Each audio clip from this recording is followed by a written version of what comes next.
Hay algo en el texto que llevas leyendo toda tu vida que nunca te explicaron.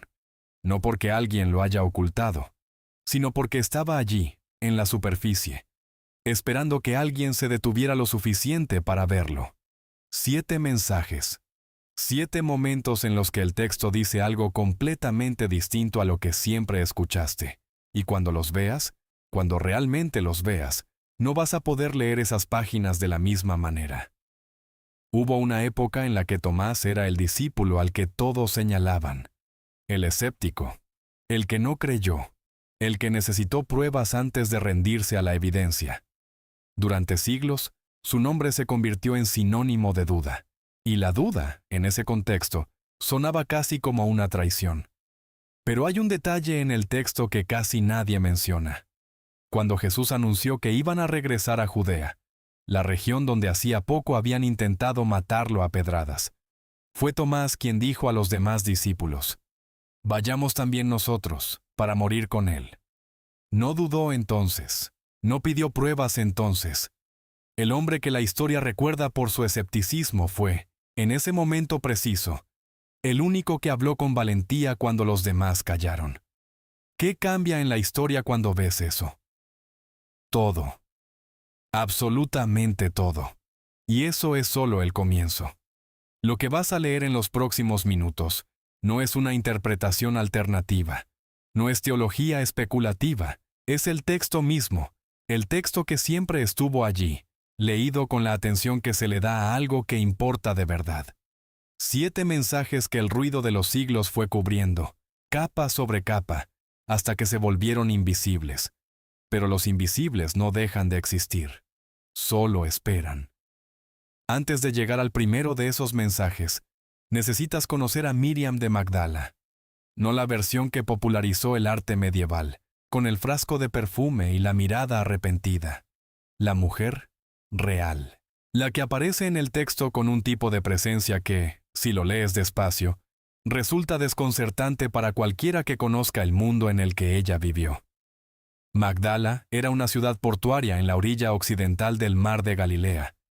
En el siglo I, era conocida principalmente por su industria pesquera y por la fabricación de salazones que se exportaban hasta Roma. No era un lugar pequeño ni insignificante.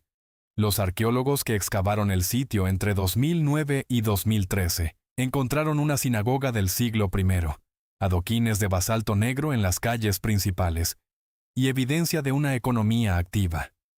María Magdalena era de allí. Ese detalle geográfico no es decorativo. Una mujer de Magdala en el siglo I era una mujer de ciudad, no de aldea. Había visto comerciantes, viajeros, legiones romanas de paso. Había escuchado griego además de arameo. Lucas dice de ella que Jesús había expulsado de ella 7 demonios. En el lenguaje médico de la época, eso podía describir desde epilepsia hasta lo que hoy llamaríamos un trastorno psiquiátrico grave. No hay forma de saber con certeza qué vivió. Lo que sí sabemos es lo que el texto muestra después. Una mujer que siguió a Jesús desde Galilea, que estuvo presente en la crucifixión cuando casi todos los hombres habían huido, que fue al sepulcro antes del amanecer del primer día de la semana, y que fue la primera persona en el registro histórico en recibir la noticia de la resurrección. No Pedro, no Juan, ella. Imagina por un momento lo que significa ese detalle dentro del contexto cultural de su tiempo. En el sistema legal judío del siglo I, el testimonio de una mujer tenía un valor probatorio reducido o nulo en ciertas circunstancias. El historiador judío Flavio Josefo, que escribió en la segunda mitad del siglo I, señala en sus Antigüedades judías que la ley no admitía el testimonio de mujeres por razón de la ligereza e imprudencia de su sexo. Ese era el mundo en el que vivía María Magdalena. Y en ese mundo, el evento más importante de la historia del cristianismo fue confiado en primer lugar a una mujer cuyo testimonio, según las leyes de su época, no tenía validez legal plena. ¿Fue eso un accidente? Volveremos a esta pregunta. ¿Por qué hay algo en este patrón de elegir al menos probable, al que el sistema descalifica, al que nadie esperaría, que se repite en el texto de una manera que no puede ser casual. Se repite 7 veces. Y cada repetición dice lo mismo con palabras distintas. María salió de su casa ese domingo antes de que saliera el sol. El aire de abril en Judea tiene una textura particular a esa hora. Frío húmedo que entra por la nariz y se siente en la parte posterior de la garganta. El olor de la tierra que todavía no ha recibido el calor del día. El silencio de una ciudad que todavía no ha comenzado a moverse. Llevaba ungüentos. Lo sostenía con las 2 manos, el paquete apretado contra el pecho, no por precaución sino porque necesitaba sentir algo concreto bajo los dedos. Algo real. Algo que siguiera siendo verdad. Las calles de Jerusalén esa madrugada estaban vacías, y sus pasos sobre la piedra resonaban con un sonido que ella no esperaba escuchar sola, porque nunca antes había caminado hacia ese lugar sin que hubiera alguien caminando a su lado. La piedra había sido removida. Se quedó parada en la entrada del jardín sin poder entrar, sin poder salir tampoco. Dentro de la tumba, había algo que Juan anota con una precisión que resulta extraña para un texto que podría haber pasado por alto ese detalle. Las vendas que habían envuelto el cuerpo estaban allí, en el suelo. Y el sudario, el paño que había cubierto el rostro, estaba doblado, aparte, en un lugar separado. Ese detalle no es decorativo, un sudario doblado, puesto aparte con cuidado, en una tumba vacía. No es la imagen de algo que se escapó o fue robado. Es la imagen de algo que fue dejado con intención. Y María, parada en la entrada del jardín antes de que saliera el sol, no supo todavía qué significaba lo que estaba viendo. Eso es el primer mensaje oculto. El texto no elige a sus testigos por su credibilidad dentro del sistema. Los elige por razones que el sistema no puede medir. Y ese patrón, esa inversión deliberada de quién recibe qué, va a aparecer 6 veces más en los próximos momentos. El segundo mensaje está escondido en una escena que conoces tan bien que probablemente ya no la lees. La llaman la última cena. Y hay algo en esa mesa que, si lo ves, cambia completamente lo que creías entender sobre lo que ocurrió esa noche. El texto de Juan, capítulo 13, describe el momento en que Jesús anuncia que uno de los presentes lo va a traicionar. Los discípulos se miran entre sí. Pedro le hace una señal a Juan, que estaba recostado junto a Jesús, en el lugar de mayor confianza dentro de la dinámica de los banquetes de aquella época, para que le pregunte de quién habla. Jesús responde: «Es aquel a quien yo le dé el pan mojado». Y luego moja el pan y se lo da a Judas. Detente aquí. En la cultura de la mesa del siglo I en el mundo judío, ofrecerle a alguien el pan mojado en la misma fuente no era un gesto neutro. Era un gesto de honor. Era la forma en que el anfitrión distinguía a un invitado. La forma en que decías: «Este, de entre todos los presentes, tiene mi consideración especial». Jesús sabía quién lo iba a traicionar. Conocía el nombre, conocía el plan, conocía el precio. 30 monedas de plata, el precio de compensación por un esclavo según la ley del Éxodo. Y con ese conocimiento completo, le ofreció el pan. Con el gesto que en aquella cultura significaba honor e intimidad. No como trampa, no como señal de advertencia para los demás, sino como un último acto de algo que el texto no nombra, pero que el gesto describe con una claridad que no necesita explicación. ¿Qué dice eso sobre la naturaleza del amor que el texto describe? No el amor sentimental, no el amor que se siente cuando es fácil sentirlo. El amor que se ejerce hacia quien ya sabes que te va a fallar. El amor que no espera reciprocidad porque ya sabe que no va a llegar. Este es el segundo mensaje. El texto no describe un amor que se activa cuando el otro lo merece. Describe algo diferente, algo que, si lo lees despacio, resulta incómodo porque exige demasiado. Juan anotó que después de recibir el pan, Judas salió. Era de noche. Esa frase, era de noche, es una de las más cargadas de todo el Evangelio de Juan. No es un dato meteorológico, es una declaración. En el lenguaje simbólico de Juan, la luz y la oscuridad no son decoraciones literarias, son el eje central de su teología. Judas salió hacia la noche. Y la noche no era simplemente la ausencia de luz solar. Las calles de Jerusalén esa noche tenían el olor del polvo y del humo de las antorchas. La ciudad estaba llena, era Pascua, y los peregrinos que habían viajado desde todas las provincias del imperio llenaban las posadas, los atrios, las calles. El sonido de voces en arameo, en griego, en latín, en las lenguas del norte de África y de la Mesopotamia mezclándose en el aire nocturno. Y en medio de ese ruido, Judas caminaba hacia algo que el texto describe en 3 palabras. Era de noche. El tercer mensaje oculto es quizás el que más transforma la forma en que lees el texto. Está en una sola pregunta. Una pregunta que Jesús hace en el jardín de Getsemaní, y que casi siempre se lee como el inicio de una oración de angustia. Pero hay algo en la gramática de esa pregunta que cambia todo. Marcos capítulo 14. Registra las palabras exactas. Abba, Padre, todo es posible para ti.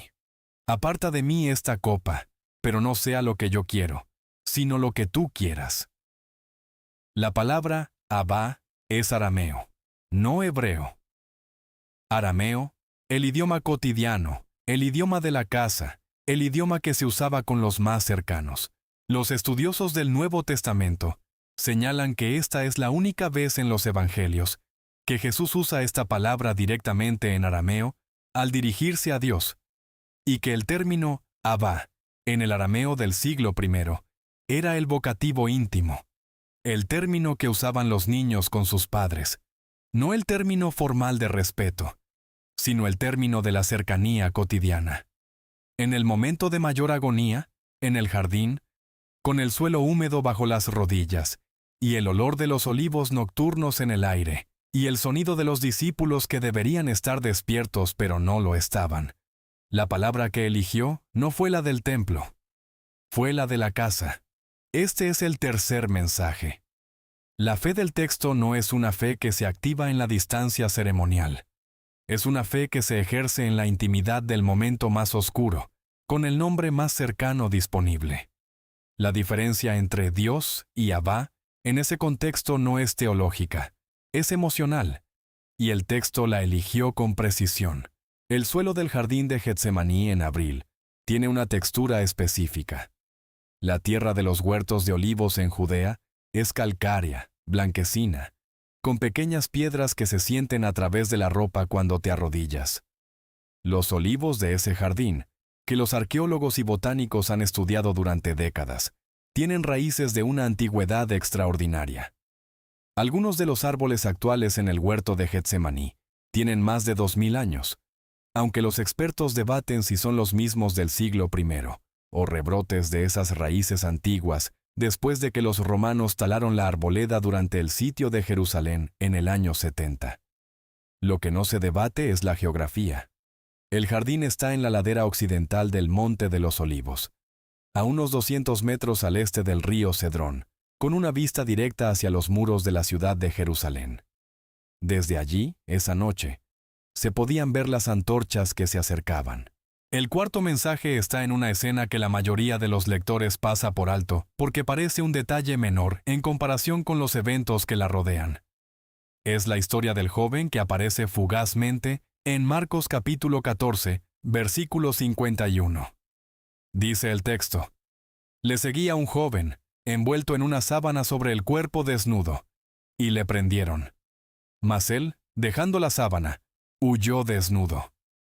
Eso es todo. 2 versículos. Un personaje sin nombre que aparece en el momento del arresto, que huye desnudo dejando la sábana en manos de quienes intentaron sujetarlo, y que no vuelve a aparecer. Los estudiosos han debatido durante siglos quién era este joven. Algunos dicen que era el propio Marcos, dejando una firma discreta en su propio relato. Otros sugieren que era un habitante cercano al jardín, que salió corriendo al escuchar el ruido. Pero hay algo en la presencia de ese detalle que trasciende la identificación del personaje. Es el único momento en todo el relato de la pasión donde alguien huye de forma completamente literal, sin ropa, sin nada. Y el texto lo anota. No lo omite. No lo suaviza. Hay que detenerse en la escena del jardín para entender por qué ese joven estaba allí. Getsemaní era un lugar conocido. Juan dice que Jesús se reunía allí a menudo con sus discípulos. Era el tipo de lugar al que se va regularmente. Un huerto en la ladera del Monte de los Olivos, accesible desde Jerusalén cruzando el torrente Cedrón, suficientemente alejado del ruido de la ciudad como para orar en silencio, suficientemente cerca como para volver antes del amanecer. Si alguien quería saber dónde encontrar a Jesús en las noches de esa semana de Pascua, ese lugar no era un secreto. Judas lo sabía. Y lo que sabía Judas lo supo también el sumo sacerdote. Las antorchas del grupo que llegó a arrestar a Jesús, Juan las menciona específicamente, linternas y antorchas y armas. Habrían sido visibles desde cierta distancia en la oscuridad del jardín. El sonido de un grupo numeroso moviéndose en la noche, el tintineo del metal de las armas, el crujido de las ramas bajo los pies de quienes no conocen el terreno. Todo eso precedió su llegada. Y en ese momento de confusión, de oscuridad, de miedo súbito, el joven sin nombre agarró lo que tenía a mano. Una sábana, quizás la ropa de cama de alguien que vivía cerca, y corrió. Y cuando lo sujetaron, soltó la sábana y siguió corriendo, desnudo, en la oscuridad, sin mirar atrás. La temperatura en Jerusalén en la noche de Pascua oscila entre 8 y 12 grados Celsius. El suelo de la ladera del Monte de los Olivos tiene piedras irregulares y raíces de olivos que salen de la tierra. Correr descalzo y sin ropa por ese terreno en la oscuridad no era simplemente embarazoso, era físicamente duro. Y el joven corrió de todas formas, porque el miedo era más fuerte que el dolor y que la vergüenza. Este es el cuarto mensaje. El texto bíblico tiene una honestidad sobre la vulnerabilidad humana que a veces incomoda precisamente porque es demasiado real. Un joven sin nombre, sin ropa, corriendo en la oscuridad porque el miedo fue más fuerte que cualquier otra cosa. No hay condena en esa anotación. Solo el registro. Solo la presencia del hecho. El texto dice, esto también ocurrió. Los momentos de fuga desesperada también son parte de la historia. Y esa inclusión, ese gesto de no borrar lo que resulta vergonzoso, dice algo sobre la naturaleza del texto que merece detenerse a considerar. Si hubieras estado allí esa noche en el jardín, ¿te habrías quedado o habrías huido? No respondas rápido. Piénsalo de verdad. El frío de la noche, las antorchas acercándose, el sonido de espadas y palos, el momento en que todos los que habían prometido quedarse empezaron a correr. ¿Dónde estarías tú en esa escena? Cuéntamelo en los comentarios. Quiero leerlo. El quinto mensaje está en un número que aparece en el texto de una forma que, cuando lo ves, no puedes dejar de verlo. El número es 3. Pedro negó a Jesús 3 veces. El gallo cantó 3 veces. Jesús resucitó al tercer día. Jonás estuvo 3 días en el vientre del pez. Abraham esperó 3 días antes de llegar al monte donde iba a sacrificar a Isaac. El tabernáculo del desierto tenía 3 divisiones: el atrio exterior, el lugar santo y el lugar santísimo. Pablo estuvo 3 días ciego después del camino a Damasco. La tentación en el desierto tuvo 3 momentos. La crucifixión duró desde la hora tercia hasta la hora nona, 3 horas en el cálculo romano de algunas versiones del texto. Esta acumulación no es numerología, es algo diferente. En la retórica semítica del siglo I y en la literatura del Antiguo Testamento, el número 3 era el número de la completud, de la confirmación, del cumplimiento. 2 repeticiones podían ser coincidencia. 3 era declaración. Cuando el texto quería decir, esto es definitivo, usaba 3. Cuando quería decir, esto ha quedado sellado, usaba 3. Y la resurrección al tercer día no fue elegida como fecha arbitraria. Fue el cumplimiento de un patrón que el texto había estado construyendo durante siglos. Hay algo físico en la historia de Pedro que ilustra este patrón mejor que cualquier análisis. Juan capítulo 18. Dice que los sirvientes y los guardias habían encendido un fuego en el patio porque hacía frío, y que Pedro estaba de pie junto a ellos, calentándose. Ese detalle, el fuego, la noche fría, las manos extendidas hacia el calor mientras la boca niega, es el detalle ancla de toda la escena. Juan no lo anotó por su relevancia teológica, lo anotó porque alguien lo recordaba así. El fuego, el humo, el calor en las palmas de las manos, y la voz de Pedro diciendo por primera vez, no lo conozco. Luego por segunda vez, luego por tercera, y después el gallo.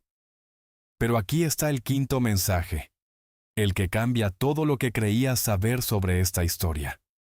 Después de la resurrección, en Juan capítulo 21, hay una escena en la orilla del mar de Galilea.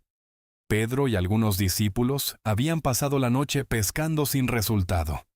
Una voz desde la orilla les dice que echen la red al lado derecho. Lo hacen y la red se llena. Llegan a tierra, y allí, en la orilla, había un fuego de carbones, con pescado encima, y pan. Jesús les dice, venid y desayunad. El fuego de carbones en la orilla es el mismo elemento que el fuego de carbones en el patio donde Pedro negó. En griego, la palabra que usa Juan en ambas escenas es la misma, antraquia. Fuego de brasas. Es la única vez que esa palabra específica aparece en todo el Evangelio de Juan. En el patio, negación, frío, brasas. En la orilla, restauración, mañana, brasas. No es una coincidencia lingüística, es una arquitectura deliberada. El texto está diciéndote que esta escena es la respuesta a aquella, que el mismo elemento que estuvo presente en el momento de la caída está presente en el momento de la restauración, que el lugar donde te caíste no queda descartado, queda incluido. Después del desayuno, Jesús le pregunta 3 veces a Pedro, ¿me amas? 3 veces. El mismo número que las negaciones. Cada pregunta borrando una negación, no por magia, sino por el peso acumulado de 3 respuestas que dicen lo contrario de las 3 negaciones. Este no es un detalle menor. Este es el texto usando su propia arquitectura interna para mostrar cómo funciona la restauración. No ignora la caída, la cuenta, y luego responde punto por punto. Las manos de Pedro ese amanecer en la orilla olían a pescado y a humo. El sol salía sobre el mar de Galilea, el mismo mar que había cruzado en una barca en la oscuridad, el mismo mar sobre el que había intentado caminar y se había hundido. Y la textura de la arena bajo sus pies era mojada y fría. Y una voz que ya conocía le hacía la misma pregunta por tercera vez, y algo en el pecho le apretaba de una manera que no era exactamente dolor, ni exactamente alivio, sino las dos cosas al mismo tiempo, mezcladas en el lugar donde antes había habido vergüenza. Antes de llegar al sexto mensaje, hay una escena que pertenece a la crisis del quinto, y que el texto registra con una economía de palabras que oculta la profundidad de lo que está describiendo. Después de la tercera negación de Pedro, Lucas capítulo 22, anota algo que los demás evangelios no incluyen. Y el Señor, vuelto, miró a Pedro. Punto. Nada más. Jesús estaba siendo conducido a través del patio al mismo tiempo en que Pedro estaba junto al fuego negando. Los ojos se cruzaron. No hubo palabras. No pudo haberlas. La distancia, la multitud, el ruido. Solo la mirada. Y Pedro salió fuera y lloró amargamente. Piensa en lo que significa ese cruce de miradas. No fue una mirada de condena. El texto no usa ninguna palabra que indique reproche en la expresión de Jesús. Tampoco fue una mirada de consuelo fácil, de esas que dicen, todo está bien, cuando nada está bien todavía. Fue simplemente una mirada. El tipo de mirada que solo es posible entre personas que se conocen de verdad, que han caminado juntos durante suficiente tiempo como para que un solo gesto contenga años de historia. Y Pedro, que tenía las manos todavía tibias por el calor del fuego de carbones, que tenía en la boca el sabor amargo de las 3 negaciones recientes, encontró esos ojos. Y salió. Y lloró. El amargo de las lágrimas de Pedro esa noche tenía un sabor particular. No era el llanto del arrepentimiento futuro. El arrepentimiento vendría después, en la orilla, con el desayuno y las 3 preguntas. Era el llanto del reconocimiento instantáneo. El momento en que te ves exactamente como eres, sin filtro, sin contexto que suavice lo que acabas de hacer. Y la imagen que te devuelve el espejo no tiene nada de heroica. Las calles de Jerusalén, fuera del patio esa noche, estaban llenas de peregrinos de Pascua que no sabían nada de lo que acababa de ocurrir en ese atrio. Pedro caminó entre ellos con los ojos ardiendo y el pecho apretado, y nadie a su alrededor sabía que había ocurrido nada extraordinario. Así funciona el quiebre interior. Ocurre en medio del mundo que sigue moviéndose como si nada. El 6º mensaje está escondido en un versículo que casi todo el mundo conoce, pero muy pocos leen completo. Juan capítulo 11, versículo 35. Jesús lloró. En la mayoría de las traducciones, es la oración más corta de toda la Biblia. 2 palabras. Y la escena que la rodea es la muerte y resurrección de Lázaro. Lo que hace extraordinario este versículo no es su brevedad, es su ubicación. Jesús ya sabe lo que va a hacer. Ya ha dicho, Lázaro ha muerto. Y me alegro por vosotros de no haber estado allí, para que creáis. Ya ha declarado, yo soy la resurrección y la vida. Ya conoce el desenlace. Y aún así, cuando llega al sepulcro y ve a María llorando, y ve a los que habían venido con ella llorando, el texto dice que se conmovió profundamente en su espíritu, y se turbó. La palabra griega original es enebrimésato, que tiene connotaciones de una emoción violenta, de un estremecimiento interno, de algo que sacude desde adentro, y luego lloró. Eso no es la reacción de alguien que sabe que dentro de unos minutos todo va a cambiar. Eso es algo diferente. Eso es alguien que, aun sabiendo el desenlace, permite que el dolor presente sea real, que no anestesia el sufrimiento propio ni el ajeno con el conocimiento del resultado, que llora frente a la tumba aunque sepa que la tumba está a punto de abrirse. Este es el 6º mensaje. El conocimiento del resultado no cancela el peso del momento presente. La fe, según el texto, no es la capacidad de no sentir el dolor porque sabes cómo termina. Es la capacidad de sentirlo completamente y seguir actuando de acuerdo con lo que sabes que es verdad. Jesús lloró y luego gritó, «¡Lázaro, sal fuera!». Las 2 cosas son parte del mismo acto. No son contradictorias, son consecutivas. El olor de un sepulcro judío del siglo I en el que llevaba 4 días muerto un hombre era un olor que los presentes conocían. Marta lo dice directamente, «Señor, ya huele, porque es el 4º día». El proceso de descomposición en el clima de Judea, en el mes de marzo o abril, avanza rápido. La piedra que cubría la entrada era grande, del tipo que se hacía rodar sobre una ranura excavada en la roca. El sonido de esa piedra moviéndose, el roce del basalto contra la piedra caliza, era el sonido que antecedió al silencio. Y en ese silencio, la voz que llamó un nombre. El 7º mensaje es el más silencioso de todos. Está en lo que el texto no dice, o más precisamente, en lo que el texto elige no explicar.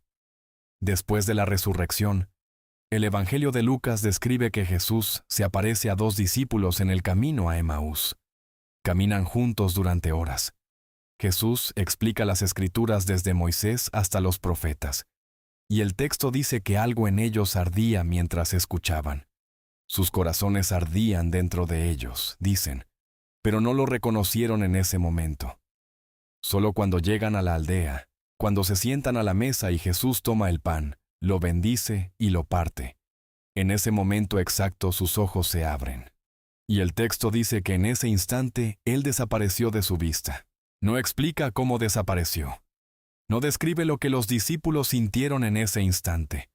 No ofrece ninguna aclaración sobre el mecanismo de lo que acaba de ocurrir. Solo dice que estaba allí, partió el pan, y ya no estaba.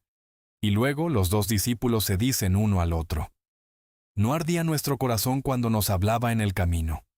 No dicen: ¿no lo reconociste? Dicen: ¿no lo sentiste? La pregunta es sobre el fuego interior, no sobre la identificación visual. Y ese ardor, ese calor en el pecho que no supieron nombrar mientras ocurría, pero que reconocieron con perfecta claridad en el momento en que él ya no estaba, es el séptimo mensaje. El texto no explica siempre lo que acaba de mostrar. A veces confía en que el lector va a sentir lo que los personajes sintieron, sin necesidad de que nadie lo traduzca. Hay momentos en el texto bíblico que no funcionan como argumentos, funcionan como experiencias. Y la diferencia es crucial. Un argumento convence a la mente. Una experiencia hace algo diferente.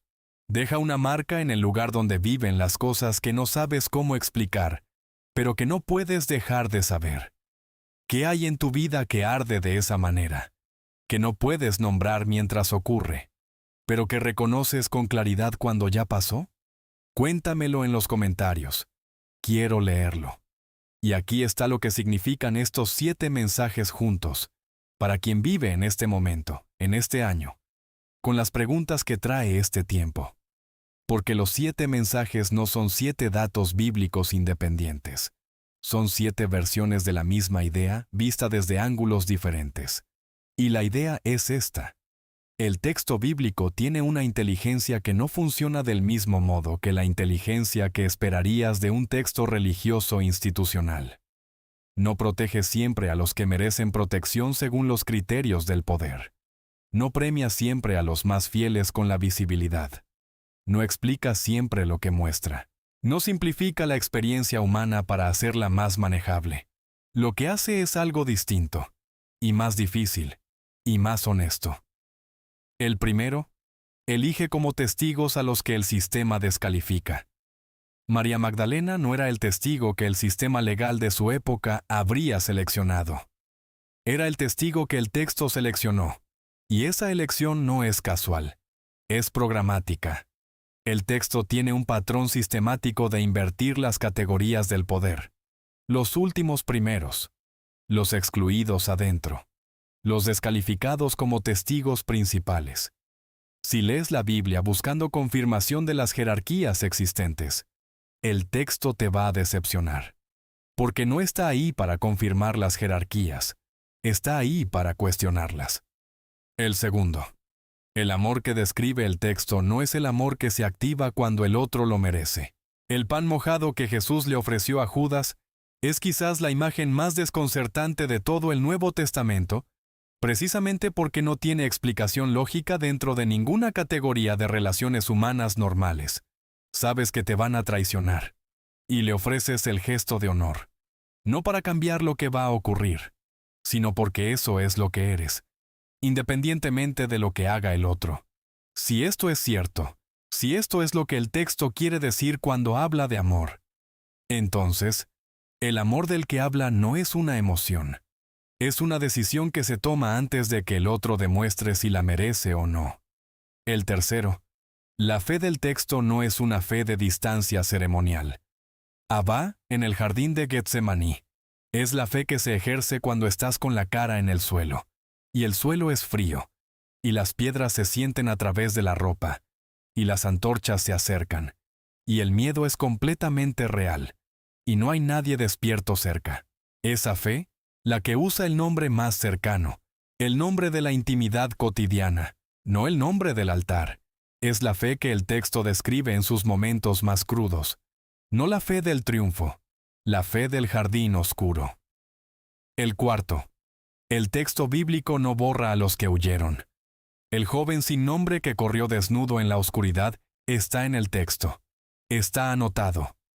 No hay condena visible en esa anotación, pero tampoco hay suavización. El texto dice, esto también pasó.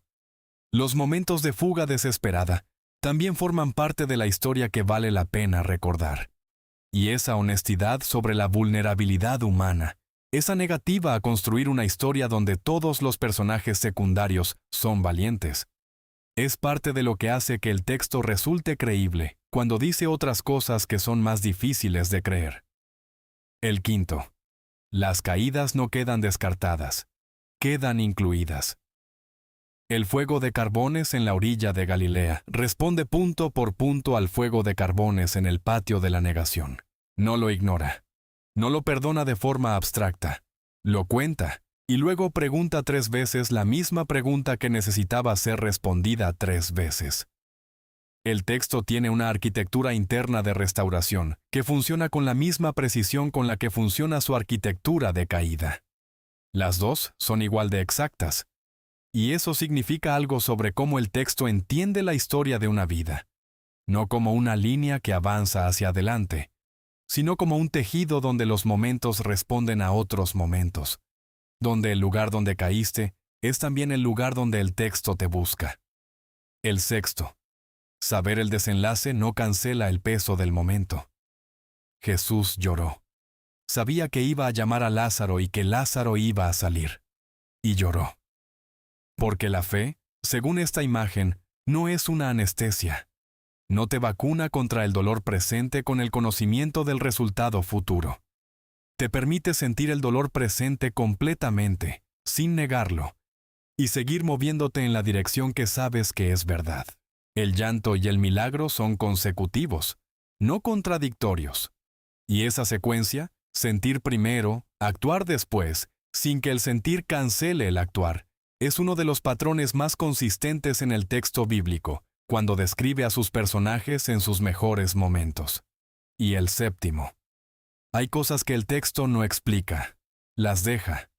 Confía en que el ardor del corazón en el camino va a ser reconocido por quien lo ha sentido, sin necesidad de que nadie lo traduzca a un argumento. Hay una zona del texto bíblico que no funciona para convencer, funciona para resonar. Y la diferencia importa, porque convencer requiere que el otro no tenga respuesta a tu argumento. Pero resonar no requiere nada. Solo requiere que en algún lugar dentro de quien escucha exista algo que responde a lo que escucha, con un reconocimiento que no viene del análisis, sino de algo anterior al análisis. Si llegaste hasta aquí con la sensación de que algo en lo que leíste conoces desde antes, aunque nunca lo hayas leído exactamente así, eso es el séptimo mensaje en acción. ¿Cuál de estos 7 mensajes cambia más la forma en que lees el texto? ¿El pan ofrecido a Judas? ¿El fuego de carbones en la orilla? ¿Las lágrimas frente a la tumba de Lázaro antes del milagro? ¿O el ardor del camino a Emaús que no supieron nombrar mientras ocurría? Dime cuál y por qué en los comentarios. Quiero leer tu respuesta. Y si conoces a alguien que en este momento siente que el texto bíblico es demasiado familiar para seguir sorprendiéndole, alguien que lleva años leyendo las mismas páginas con la sensación de que ya no hay nada nuevo que encontrar, comparte este vídeo con esa persona ahora mismo. Porque hay algo en el texto que todavía no le han dicho. Y estaba allí desde el principio, esperando que alguien se detuviera lo suficiente para verlo. El ardor en el camino no siempre se reconoce mientras ocurre. A veces solo se ve cuando ya pasó. Pero una vez que lo ves, no se olvida. No olviden suscribirse al canal y compartir este video con un amigo. Y por favor, escriban en los comentarios desde dónde están viendo esta historia y qué les ha enseñado. Gracias.